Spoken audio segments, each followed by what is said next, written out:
financial sector reform in Ukraine aims to overhaul the banking system and strengthen banking supervision and financial monitoring. This also includes the introduction of cumulative pension security, stimulation of insurance and other financial services markets, improvement of the reliability of major banks and reinforcing the protection of borrowers. Реформування фінансового сектору спрямоване найперше на те, щоб ми Reform of the financial sector is mainly aimed at increasing citizens' confidence in the financial sector, both banks and non-bank financial institutions. We must simplify the regulatory environment of the financial sector. The idea is to simplify licensing and procedural issues, which would make it possible for legal entities to operate more freely.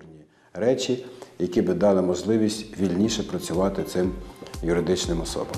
Banks played the key role in the financial sector of Ukraine. They account for over 80% of assets. It is an important segment that requires special attention and regulation. Over the past 2 years, the industry has been reformed quite radically, according to the National Bank of Ukraine.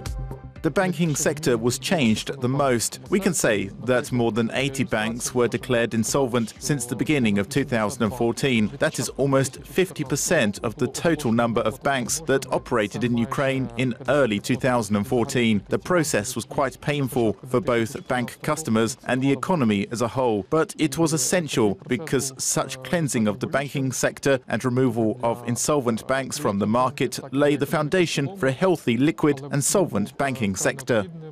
Тому що така розчистка банківського сектору, виведення з ринку неплатоспроможних банків закладає фундамент для більш здорового, ліквідного, платоспроможного банківського сектору. According to expert Taras Kozak, currency liberalisation must become one of the first steps in the reform of the financial sector.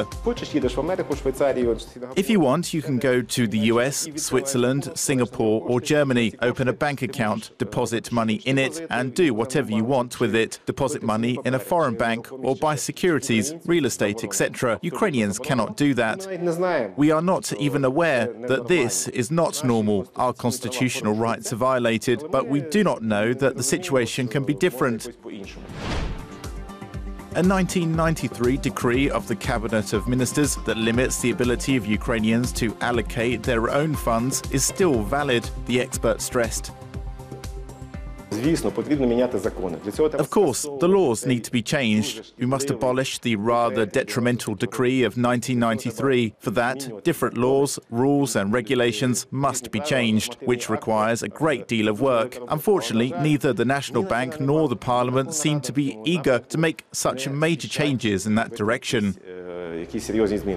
The next important step in reform of the financial sector is the opportunity to increase access to credit for both companies and individuals, especially for small and medium businesses. Another component of the reform of this sector is the support of the pension system that has 3 directions. The first one is the PAYG pension system, which is already operating. The second one is related to the mandatory accumulation system, which must be developed. And the third one is connected with the system of private pensions. І тут роль Комітету фінансової політики і банківської діяльності на першому місці. В чому полягає? От я запропонував... Here the role of financial policy in the banking committee is the most important. Тобто ми хочемо сформувати на основі спільного інвестування з пакетів I proposed to the Cabinet to form the National Investment Fund. So, on the basis of joint investment of public companies that have 20 to 25% of the assets, we want to create a national institution which could use the money involved in pension accounts for long-term investments and in this way protect those funds from devaluation.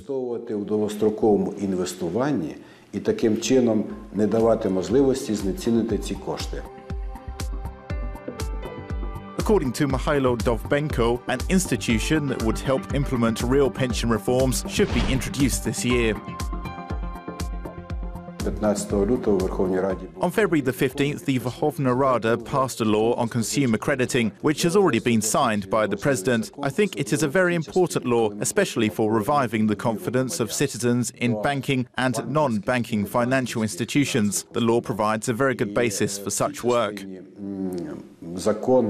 дає дуже хороше підґрунтя для цієї роботи. Back in 2015, the National Reform Council approved the comprehensive program of financial sector development in Ukraine until 2020. It will help increase the volume of gold reserves, insurance, retirement savings, and public assets of collective investment institutions. Thus, the financial sector reform should ensure the conditions of effective functioning and development of the economy based on a full market competitive environment in accordance with European Union standards.